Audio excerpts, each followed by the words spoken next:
Mes chers Kage, bonjour et bienvenue dans une nouvelle vidéo. Aujourd'hui, on se retrouve pour parler de la saison 3 de Demon Slayer et plus précisément du premier épisode qui vient de sortir. Spoiler alert, l'épisode est excellent. Perso, j'ai eu la chance de l'avoir vu sur grand écran au cinéma, donc je l'ai revisionné une deuxième fois à sa sortie sur les plateformes et j'ai autant kiffé que la première fois. Bref, du coup, j'ai eu envie d'en parler dans cette vidéo et vous n'hésitez pas non plus à partager vos avis, ça m'intéresse beaucoup.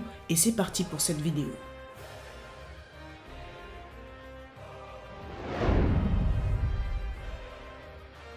Avant de parler des séquences de cet épisode au cas par cas, je vais d'abord donner un avis critique général sur celle-ci. D'ailleurs, à noter que mes propos seront influencés car je connais tout simplement le manga et donc je sais ce qui s'est passé et ce qui va se passer dans l'anime. Ne vous en faites pas, je ne vais pas vous spoiler l'histoire, mais c'est juste que je vais donner mon avis de l'anime par rapport au manga, si celui-ci suit bien ou non les faits du manga. Bref, je me suis assez justifié, voici mon avis général de l'épisode. Personnellement, j'ai trouvé cet épisode excellent, il met les choses à plat, pose les bases pour ce qui va arriver plus tard dans l'aventure. Je pense que certaines personnes ne l'auront pas trop aimé car l'épisode est assez lent, bon, surtout au moment du réveil de Tanjiro, qui là, je suis d'accord, est le point faible de l'épisode. Mais pour le reste, ne vous en faites pas, c'est un mal pour un bien, afin de tout comprendre plus tard. Bon, à part la séquence où Tanjiro se réveille, personnellement, je trouve que les lenteurs ne se ressemblent pas tant que ça, car on découvre de nouveaux lieux, tout bonnement magnifiques et merveilleusement bien rendus à l'écran, grâce à une animation quali, un dessin et des couleurs très beaux.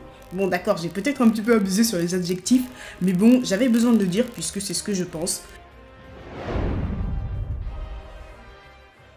On va commencer tout de suite avec le début de l'épisode qui a dû mettre une claque à plus d'un et j'en fais partie. Vraiment, Ufotable est en train de faire un travail incroyable sur l'anime. Mesdames et messieurs, moi je veux qu'on mette tout de suite l'entrée d'Akaza dans les meilleures entrées, tout animé confondu. Parce que dans cette séquence, il y a tout, l'animation, le dessin, les points de vue, les couleurs, la musique et j'en passe. Franchement, quel plaisir de découvrir cette forteresse infinie comme on l'a jamais vue. Et puis on va pas se mentir, la séquence met en scène, met en valeur comme il se doit le très grand personnage qu'est Akaza, que l'on va pouvoir découvrir un peu plus avec ses autres alliés dans cette réunion des lunes supérieures qui montre que maintenant des choses sérieuses commencent. D'ailleurs, transition parfaite, on va pouvoir maintenant parler de cette réunion des antagonistes.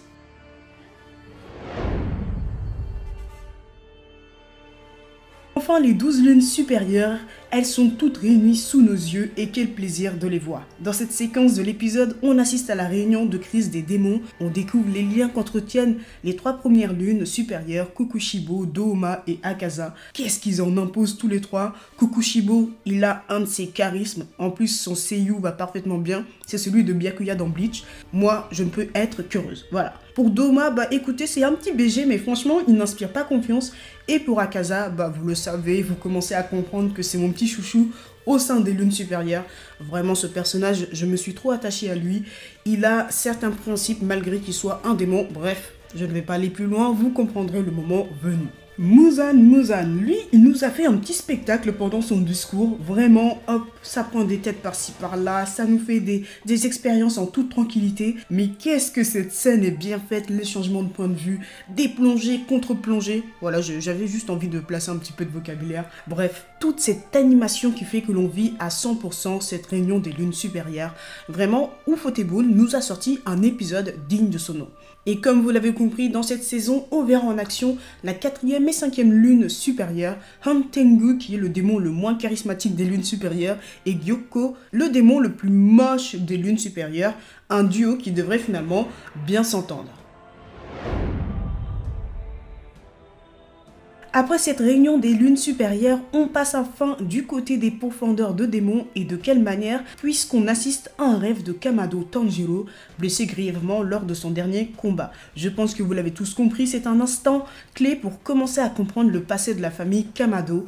Dans cette scène, on voit dans ce rêve le père de Tanjiro discuter avec un homme des plus charismatiques, un pourfendeur de démons ressemblant étrangement quand même à la famille Kamado. Mais celui-ci semble être rempli de tristesse et de regrets, ce qui réveillera notre cher Tanjiro avec des larmes plein les yeux.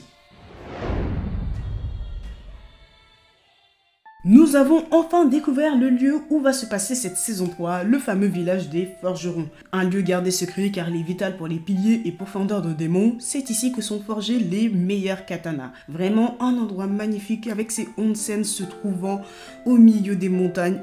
Oui, je suis en train de faire de la pub comme si j'avais un voyage à vendre. Bah écoutez, on fait comme on peut. Bref, encore une fois, les dessins, les couleurs du paysage sont jolis et tout ça accompagné d'une petite OST qui plonge encore plus dans l'ambiance. Dans ce village des forgerons, on va rencontrer les deux piliers qui rentreront en action dans cette saison. Il s'agit de Kanlo Jimitsuri, le pilier de l'amour, et Tokito Moichiro, le pilier de la brume. Littéralement deux piliers opposés. D'un côté, on va avoir la joie de vivre et de l'autre, la déprime. Mais on va également enfin voir un peu plus Shinazugawa Genya, le frère cadet du pilier du vent. La fin de l'épisode approche et Tanjiro perçoit une discussion entre Tokito et un petit garçon.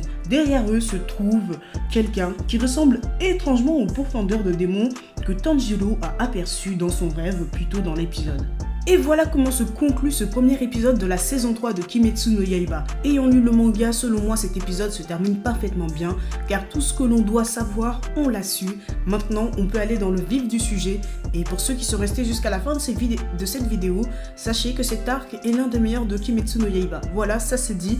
Maintenant, régalons-nous tous les dimanches. Et donc voilà mes chers Kage, la vidéo touche à sa fin, j'espère qu'elle vous aura plu. N'hésitez pas à me donner votre avis sur ce premier épisode de la saison 3.